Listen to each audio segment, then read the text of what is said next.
Hi, my name is Russell Vinik, and I'm Medical Director for GBS Benefits. And today I'm going to talk to you about colon cancer screening.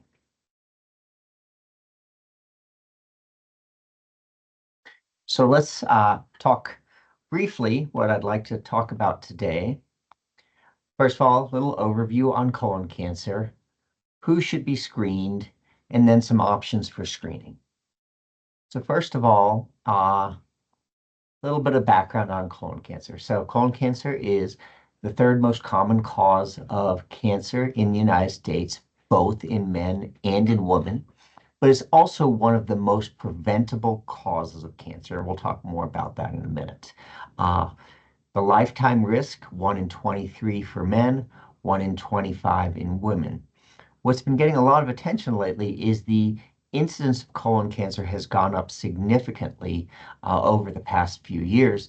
Someone born in 1990 has about twice the risk of colon cancer and about 4 times the risk of rectal cancer compared to somebody who was born around 1950. So we're certainly seeing a lot more of it lately.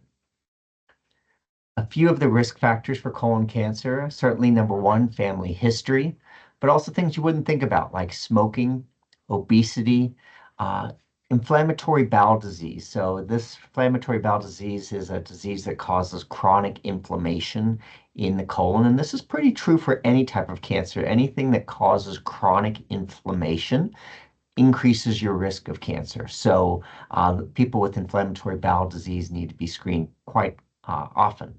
Also, African American race and physical inactivity also can contribute to someone's risk of colon cancer. So a little bit about colon cancer and polyps. And so this diagram is showing how colon cancer develops. And it starts with these polyps, and this is looking kind of at the bowel wall. And what you see is polyps start with just like a proliferation of tissue, a growth, a small growth, and you can see that that growth can grow in time, and it does grow very slowly over a period of years, and which is why screening is so effective. And so when one is doing a colonoscopy, you can see these growths and remove them. And what we know is by removing these growths and getting the appropriate surveillance, we can reduce the risk of cancer by 90%. So this is important because if we think about prostate cancer and breast cancer, we're actually not reducing the risk of cancer. We're just catching those cancers early.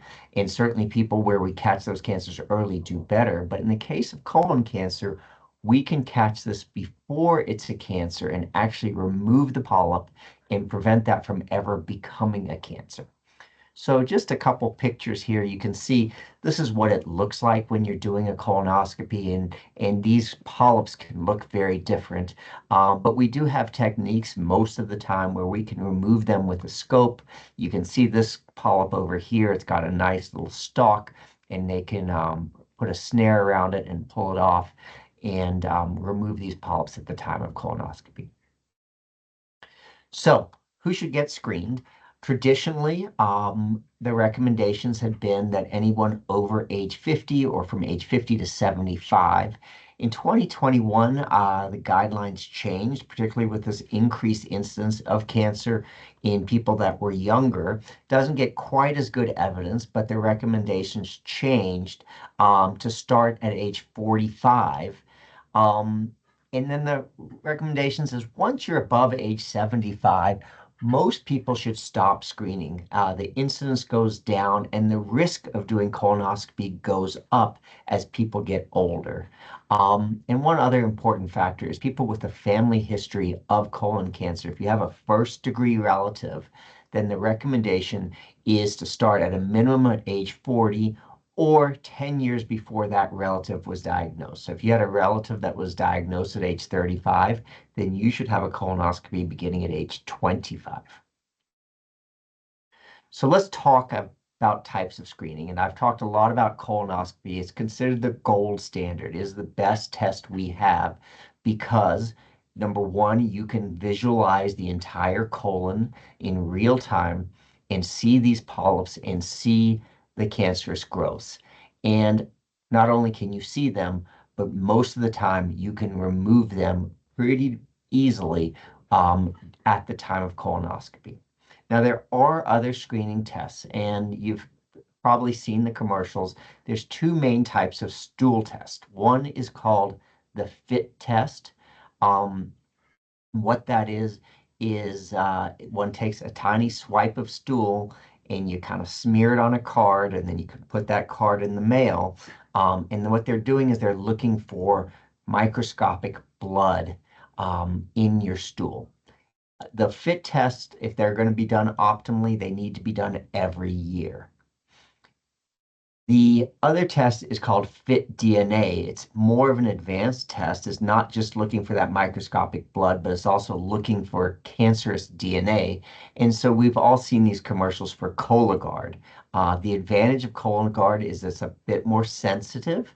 So it only has to be done every 3 years. It's a little bit more invasive. They literally send you a jug where you put an entire bowel movement into that jug, and it is tested for the presence of, of, of these cancerous DNA. Now, the downside of the stool testing is if it's positive, and about 13 to 14% of these tests are positive, then you still require a subsequent colonoscopy. If it's negative, it's not a perfect test. There's still about a 10%, 8 to 10% false negative for catching colorectal cancer. Now, as far as catching those high-grade polyps, the test's about 50% sensitive. So not quite as sensitive or specific for catching colon cancer, but certainly better than no testing. And there's also one other option, virtual colonoscopy. Medicare for 2025 is now covering this test. It still requires a bowel prep and then a CAT scan. And once again, just like the stool test, if that's positive, one needs a colonoscopy to confirm and potentially remove any polyps that are found. So just to summarize, colon cancer is a highly preventable cancer, and the screening does save lives. Though colonoscopy is considered the best test and the gold standard, really the best test is the test that you will have. So please don't be scared. If you're considering and scared to have a colonoscopy, certainly the stool-based tests or other testing is not quite as good, but once again, any testing is better than no testing. So thanks for joining me today. I really appreciate your attention. We'll see you next month.